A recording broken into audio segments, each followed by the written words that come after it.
વ્યાજખોરી વિરુદ્ધમાં કડક પગલાં લેવા માટે માનનીય નાયબ મુખ્યમંત્રી શ્રી, માનનીય ડીજીપી શ્રીની સૂચના મુજબ અને માનનીય રાજકોટ રેન્જના ડીઆઈજી શ્રી નિલીપ સાહેબના માર્ગદર્શન હેઠળ જેતપુર સિટીમાં એક વ્યાજખોરીનો ગુનો દાખલ કરવામાં આવ્યો છે, જેમાં અરજદાર અશોકભાઈ રાઠોડ 24 લાખ રૂપિયા 2018થી 2021ની વચ્ચે ટુકડે ટુકડે વ્યાજ ઉપર લીધા હતા. આ રૂપિયા વ્યાજ સહિત ટોટલ 41 લાખ રૂપિયા ટુકડે ટુકડે પરત કરવામાં આવ્યા. તેમ છતાં આરોપી એને જાનથી મારવાની ધમકી આપી, એનાથી ઓર પૈસા એક્સટોર્શન કરવાની, એની દીકરી અને ભાણી વિષયમાં બહુ અભદ્ર મેસેજ કરવામાં આવ્યા કે તમે પૈસા નહીં ચૂકવી શકતા તો હું તમારી દીકરી સાથે, તમારી ભાણી સાથે એમ કરી નાખીશ. આ સૂચના ઉપર જેતપુર સિટી પોલીસ સ્ટેશનમાં બીએનએસ અને નાણાં ધીરધાર અધિનિયમ મુજબ ગુનો દાખલ કરવામાં આવ્યો છે અને આરોપી જયેશભાઈ દિનકરભાઈ ભૂત રહેવાસી જેતપુરને ડિટેન કરીને આગળની કાર્યવાહી ચાલુ કરવામાં આવી છે.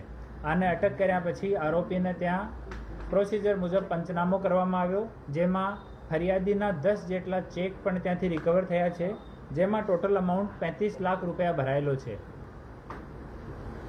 આ આરોપીને ડિટેન કરીને હાલ આગળની કાર્યવાહી ચાલુ છે.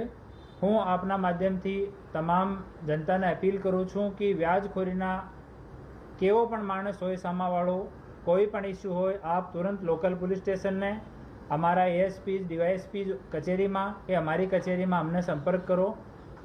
નિશ્ચિત રૂપથી અમે લોકો આપની મદદ કરવાના છીએ.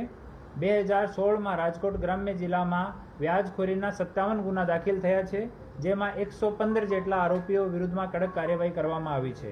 તો આ વ્યાજખોરોથી કોઈ ડરવાની કંઈ જરૂર નથી. કોઈ પણ વ્યાજખોર જિલ્લામાં કોઈ પણ નાગરિકને પરેશાન કરે તો તુરંત આપ પોલીસનો સંપર્ક કરો. આભાર. એની પાસે વ્યાજનો લાયસન્સ નથી, રજિસ્ટર્ડ કોઈ એની પેઢી નથી.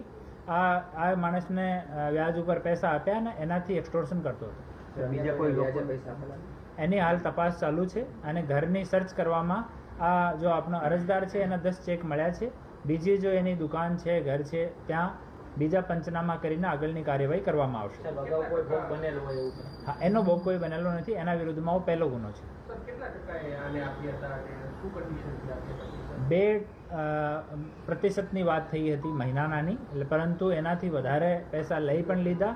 તેમ છતાં 35 લાખ રૂપિયાના ચેક રાખ્યા અને બહુ દુર્વર્તન કર્યો. જે એની જો ચેટ છે તમે વાંચી નહીં શકો એવી ચેટમાં ફરિયાદી સાથે આ લોકો વાત કરતા હતા.